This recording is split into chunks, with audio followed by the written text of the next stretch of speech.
भूमि विवाद निपटारे को लेकर यूपी के मुख्य सचिव मनोज कुमार सिंह का बुलंदशहर दौरा।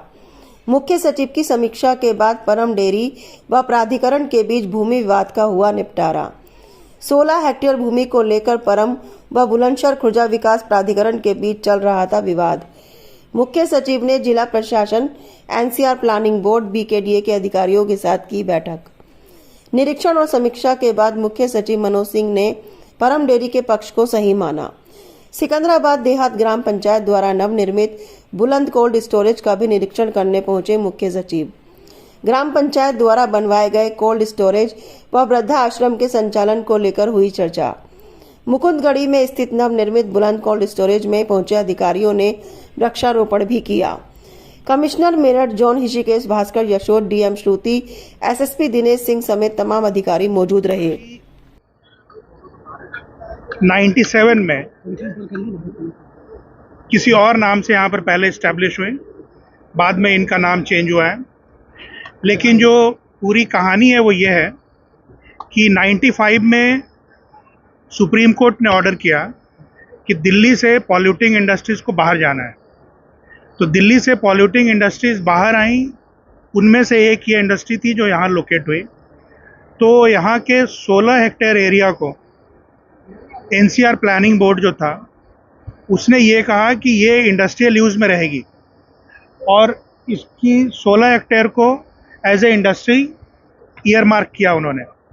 और ये भी निर्देश दिया कि जो बोर्ड है यहाँ का, खुर्जा डेवलपमेंट अथॉरिटी जो है, खुर्जा बुलंदशहर डेवलपमेंट अथॉरिटी, वो अपने मास्टर प्लान में इस 16 हेक्टेयर को एज ए इंडस्ट्री डाल लें और इस 16 हेक्टेयर को इंडस्ट्री के रूप में जोड़ने के फलस्वरूप अगर उनके मास्टर प्लान का टोटल इंडस्ट्रियल एरिया बढ़ जा रहा है तो कहीं और 16 हेक्टेयर एरिया को निकाल दें।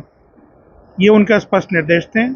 लेकिन इसके बावजूद भी खुर्जा बुलंदशहर डेवलपमेंट अथॉरिटी ने ऐसा नहीं किया। उन्होंने अपना मास्टर प्लान में नहीं किया।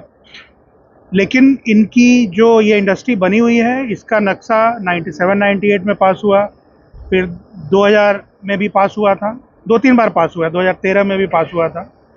तो अभी इन सब की बात सुनने के बाद आज की बैठक में डीएम साहब आए, वीसी थी, एनसीआर प्लानिंग बोर्ड के भी लोग थे।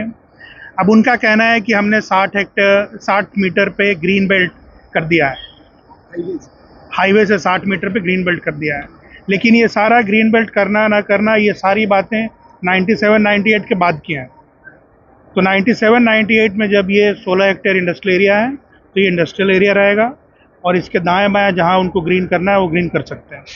तो ये कंक्लूजन दिया गया, ये निष्कर्ष दिया गया कि ये इंडस्ट्री ठीक अपनी जगह पर बनी है और सुचारू रूप से चलेगी, किसी को कोई दिक्कत इसमें नहीं होना चाहिए।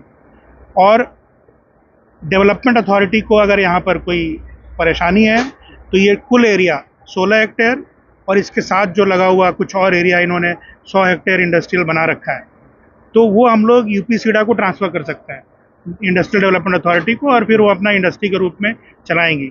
लेकिन इस 16 हेक्टेयर एरिया के अंदर कोई ग्रीन बेल्ट नहीं माना जाएगा। जो भी ग्रीन बेल्ट है उसके आगे पीछे इनको करना है। इसके हिसाब से इनको मास्टर प्लान चेंज करना है या रीजनल प्लान चेंज करना है, जो भी चेंज करना है वो चेंज करें, क्योंकि ये सारी चीज़ें इंडस्ट्री बनने के बाद आई हैं। तो ये निष्कर्ष है। Thank you. पूरे प्रदेश में लगभग 650 करोड़ रुपए थे और वो मेरे ख्याल से कितने गांव में कुछ इनको दिया गया। और ये जो सिकंदराबाद देहात है, इसको 51 करोड़ मिला था। मेरे ख्याल से ये सबसे ज़्यादा हाईएस्ट अमाउंट है। और आज तक जब से पंचायती राज की व्यवस्था चल रही है, किसी भी ग्राम पंचायत को 51 करोड़ रुपए नहीं मिला। ये आपको भी पहली बार मिला और आखिरी बार मिला। इतना पैसा कभी नहीं मिल सकता। आपने ये अच्छे बड़े एसेट्स बनाए हैं। अब इन जो आपने एसेट बनाया है उससे इतनी आमदनी आपको हो सकती है जितना आपको सरकार से हर साल पैसा मिलता है, या उससे ज़्यादा ही आमदनी इससे हो सकती है। तो मेरा सुझाव आप लोगों को ये होगा कि इसको अच्छी तरह से एक व्यवस्था बना के और इसको संचालित करें।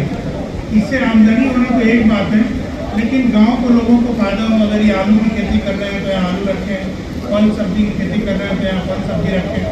तो ये भी एक फायदे की बात है कि ज़्यादा से ज़्यादा किसान इससे लाभान्वित हों। देशवाल साहब हैं हम लोगों के साथ, इनका बहुत बड़ा गाजर का प्लांट चलता है, वो कैसे ठीक करना है, ये सारी बातें आप इनसे समझ सकते हैं, इनको एक अनुभव है। तो चलिए प्रधान जी और आप सब लोगों को मैं बहुत बहुत बधाई देता हूँ कि आपने ये अच्छा बनाया है कोल्ड स्टोरेज। अब इससे बड़ा काम है इसको अच्छे से चलाना और अच्छे से रखना। ठीक है प्रधान, धन्यवाद।